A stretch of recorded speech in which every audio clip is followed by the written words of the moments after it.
All right, in today's karate class, we're gonna start by warming you up. We're gonna work on our punches. After that, we're gonna work on 4 different kicks: our front kick, hook kick, round kick, and axe kick. And then we're gonna work on our horse stances. After that's over, we're gonna make sure that you can get through your one-step feet technique, 6 and 7, 16, 17, 26, and 27. And then the self-defense technique's the same, except my advanced students have to go up to 29 instead of just 27. And lastly, advanced students are also gonna work on the fourth part of their form, and then the other students will just review their part of their form. At the end of that, we'll have a challenge. It's a sit-up challenge. So I'll tell you more about that in a few minutes. All right, as usual, we're going to start off with 25 jumping jacks. Ready? Go. 1, 2, 3, 4, 5, 6, 7, 8, 9, 10, 11, 12, 13, 14, 15, 16, 17, 18, 19, 20, 21, 22, 23, 24, 25. Good. Now lay down on your stomachs. Now we're going to do 10 push-ups. Put your hands right by your side. Put your feet down. Pull your toes back. Get ready. Push up. Say 1, back down. 2, and down. 3, down. 4, down. 5, down. 6, down. 7, down. 8, down. 9, down. Last one, 10. Hold it there and down. Great. Now stand up. Good. Now step out into a ready position. Put your right leg back in a fighting stance. You're going to start with your front hand. We're going to jab, then we're going to cross. You're going to say Tia, Tua. Ready? 1, Tia, Tua. 2, 3, Tia, Tua. Keep your hands up. 4, 5, Tia, Tua. 6, 7, Tia, Tua. 8, 9, 10, Tia, Tua. Good. Switch your feet. Now you start with the other hand. Tia. Your back hand's going to say Tua and come back. Stay with me. Ready? 1, Tia, Tua. 2, 3, 4, Tia, Tua. Keep your hands up. 5, Tia, Tua. 6, Tia, Tua. 7, 8, 9, and 10. Great. Come back to attention. All right, now we're going to work on our front kick. All right, first step out in your ready position. Chumbi. Good. Put your right leg back behind you, fighting stance. Remember to keep the whole time, whether you're getting ready, you're between kicks, in the middle of your kick, make sure you keep your hands up by your head, elbows in, good guard position. So front kick is up cheki. Say up cheki, up cheki. Good. One more time. Say up cheki. Good. Up cheki is front kick. We're going to take our back leg, our right leg. You're going to bend your knee, kick straight in front of you, and when you're done, put it in front. There's 4 parts to every kick. There's the chamber, the extension, or the kick, retraction, or bend it back, and then the fourth part is set down. So to do a really good front kick, we're going to do this together. Let's do the chamber, or bend your knee, kick, retract it, and then set it down. And for now, we're going to set in front. So this time, bend your knee, Tia, and set down. We'll try to get one more in. Ready? Tia. Good. If you have enough room, we could do more, but right now I want you to step backward. We're going to do 4 more. Ready position? Right leg back fighting stance. We're going to go a little faster. Kick 1, Tia. Don't take big steps. Take small steps for now. Tua. Good. Tia. Remember, keep your feet straight up. Don't let it turn over to the side. Asa. Good. And so remember, with the front kick, the last thing you have to remember is that when we do the kick, we don't hit with anything. We hit with the bottom part of our foot under the toes, called the ball of the foot. So when you're trying to do those kicks, especially if you're going to start practicing hitting a target or something like that, we want to make sure that your toes pull back and that you hit under your toes so it doesn't hurt your toes. Good. Now we're going to work on the roundhouse kick. The roundhouse kick is called Tolio Cheki. Say Tolio Cheki. Tolio Cheki. Yep, one more time. Tolio Cheki. Good. Tolio Cheki is a round kick. Some people call it a roundhouse kick. It's not 2 separate kicks. It's the same exact kick, a round kick or a roundhouse kick. So start off, step out in your ready position. Get your feet ready. Hands by your side. Put your right leg back, fighting stance. So your foot is back, your knees are bent, your hands are up in the guard position. Now to do a roundhouse kick or a round kick, I'm going to bring my knee around. I'm going to point my toes, and I'm going to bring the other part of my leg straight across. Do a kick. I always say this is like slapping somebody in the face, but with your foot. And right now we're just doing the air anyway. But take your back leg. You're going to bring your knee around. You're going to kick straight across and set down. Good. So let's work on the parts of it. Stay right there. Now we're going to use the other leg. What I want you to do is I want you to chamber. Once you get your knee chambered and you bring your leg across, that's when we extend our kick out. Don't try to kick right away. We want to chamber and get our kick up, or foot up, or leg up. And then we kick, rechamber, and then set down. All right, so that'll be number 2. Now let's do the third one really fast. Kick Tia. Good. Make sure you're bending your knee and make sure that you're extending out really fast. So you're bending your knee. Last one, Asa. Good. Now let's go back. Again, you might have more enough room, but I just want to start over, make sure everybody does. So do a ready position. Right leg back, fighting stance. Go a little faster. Kick number 1. Ready? Tia. The other foot, Tua. Other foot, Tia. And last one, Tua. Good. And with the roundhouse kick, we want to make sure that we're hitting with the top part of our foot. It's called the instep. Some people call it the flat part of the foot. The flat part of your foot, sometimes people misunderstand, and it's down closer to the toes. It's actually the part of your foot that's directly below your ankle. So wherever your ankle is, there's a series of bones. There's a section of bones right there. That's where we want to hit with the roundhouse kick. You can even hit with your shin if you hit a big or heavy target. All right, but right now, bring your leg across, point your toes. And there are some instances when we hit something really hard, like if I was breaking a board or bricks, I would pull my toes back and hit with the ball of foot, but I don't want you to do that for right now.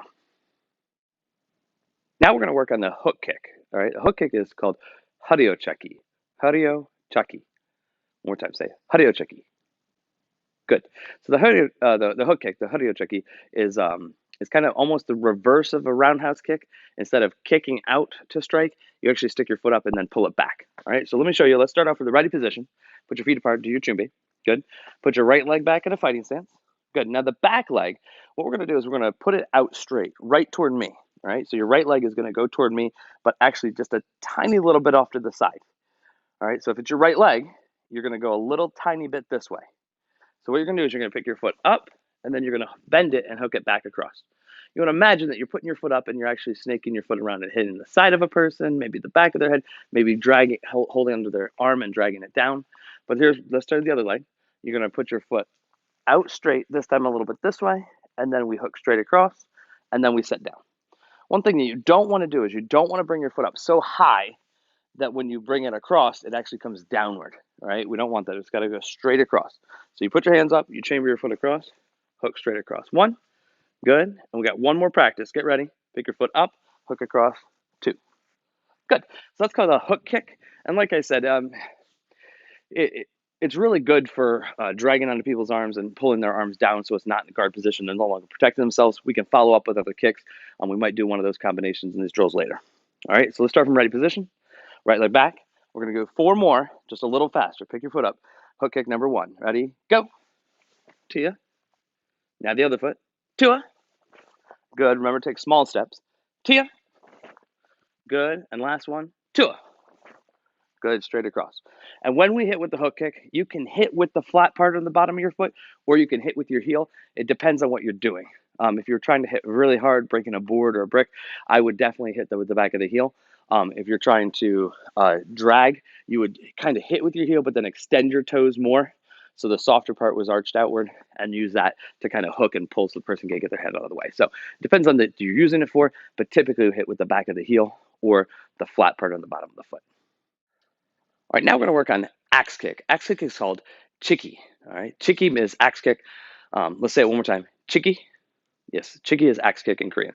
So the way that axe kick works, it's kind of the opposite of a front kick in the sense that a front kick, all my power, my pressure is going straight up toward a target. An axe kick, I would be having my foot above the target and pulling down on top. All right, so let me show you how that works. Let's step out into a ready position. Good. Put your right leg back in a fighting stance, hands up, bend your knees, guard position like always. Now we're going to do axe kick. All right, so axe kick, we lift our foot up high, and we're going to hit with the back of our heel, all right, right under the heel, right where that is, and you're going to pull that straight down. So let's do a really basic version of it. Put your foot, swing your leg straight up, and pull straight down. Good. Now, having your foot go high is important because the higher you get it, the more you can pull downward. All right. But wherever your target is, so you can imagine your target being anywhere, you want to make sure your foot goes higher than that target and has the ability to start moving before it strikes. All right. So some people when they try to hit something hard or break it, they put their foot barely on top of it and then try to go through. You have to get your foot higher, way higher than the target, to be able to hit down with some strength and power. So put your hands up. So lift your foot up high and pull down. Good. Now remember, the important part is pulling down, but we don't want to hit our foot really hard on the ground, especially if you don't have soft mats. I don't want you hitting your heel really hard on hard ground. It's bad for your leg, your foot, your ankle, your knees, your hips, your back, everything. All right. So what I want you to do is lift your foot up, Tia. Still be gentle on the ground. Pick your foot up. Last one, Tua. Good. Now let's step back.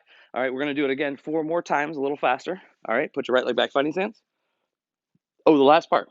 If you go to kick and there's a target in front of you, you can't lift your foot up through the target. In the air, it's easy because the target's invisible. But right now, I want you to imagine there's a board right in front of you, you're about to break.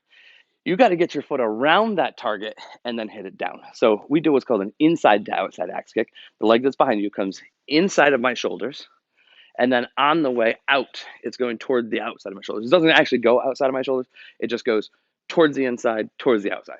So put your hands up, lift your foot up on this side. Tia.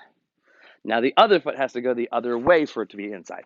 The inside of my shoulders from here is this way, and then the outside would be going back that way. So we pick our foot up and down. Good. Go. Tia. One more. Tua. Good. All right, and that's an axe kick. And remember, with the axe kick, our legs should be straight. We're going to pull straight down, and we want to make sure that we hit with the back of the heel with as much power and force as we can. Now we're going to work on horse stances. A horse stance in Korean is called kima jase. Kima jase means horse stance. Jase is horse stance, and kima means horse.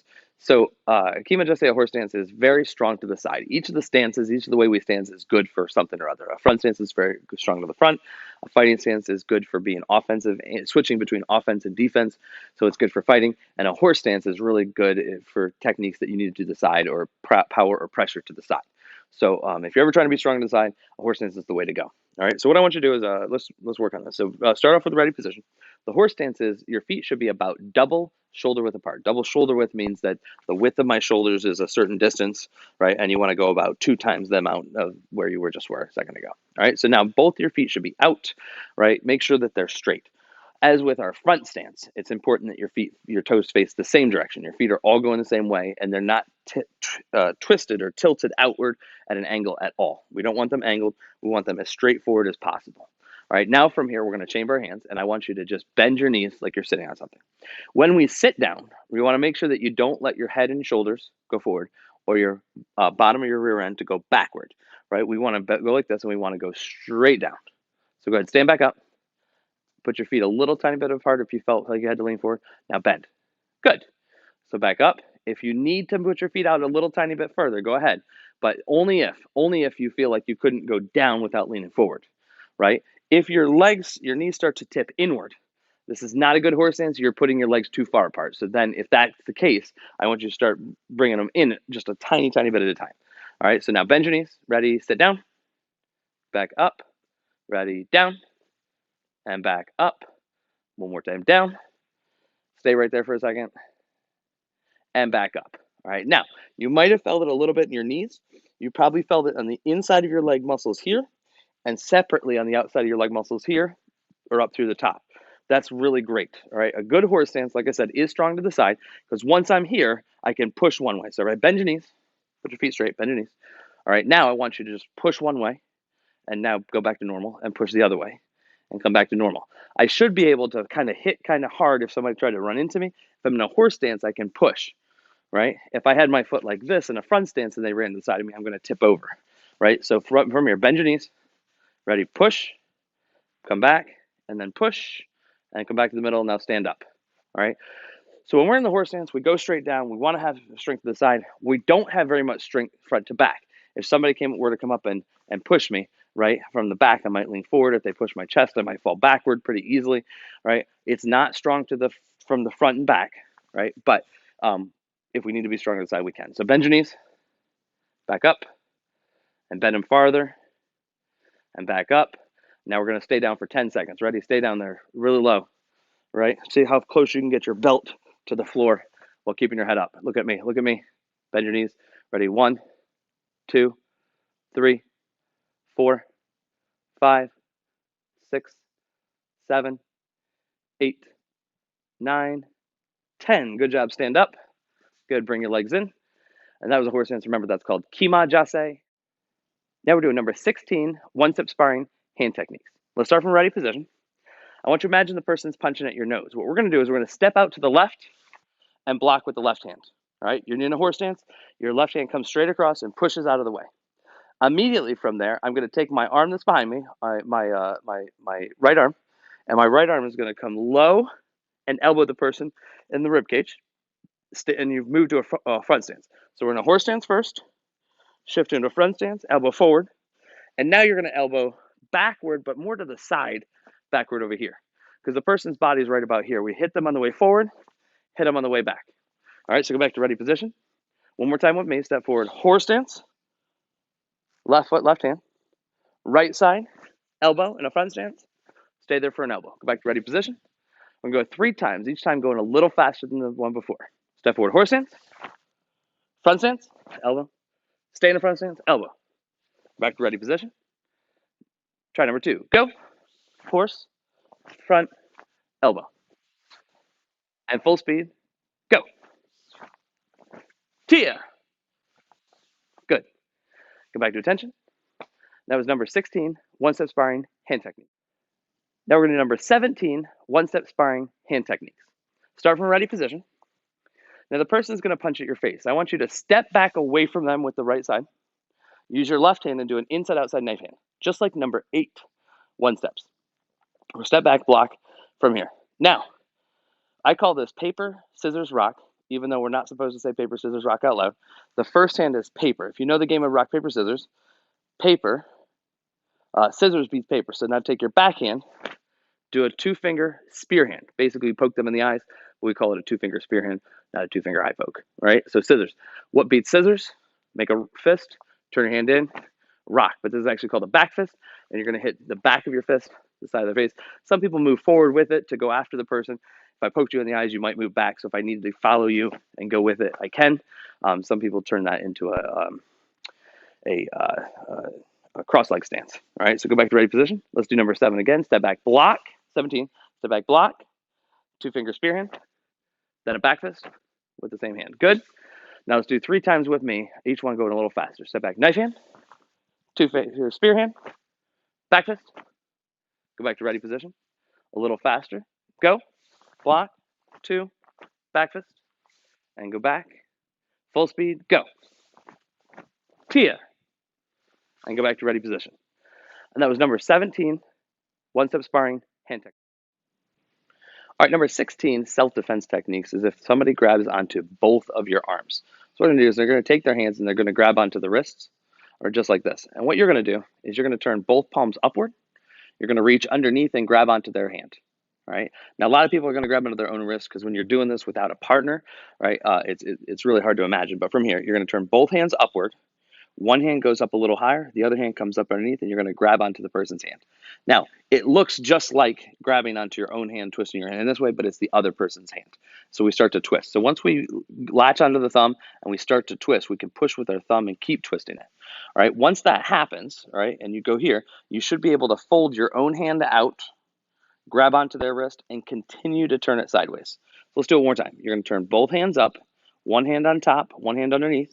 Immediately from there, I'm going to grab onto the thumb. I start to twist. Once I start to twist, I'm going to fold this hand out, break away from their grab onto the wrist, and continue to turn sideways. All right. If you need to take a step with it, it's a really good idea to take steps slightly outward so you can give them a little more pressure. Reach underneath, start to twist, fold it over, grab, and twist the rest of the way, all the way down to the ground. And then we could always reverse it, turn this hand up, this hand comes underneath, grab the wrist. As we start to peel it off, this hand folds out, grabs onto the hand, and continues to twist it that direction.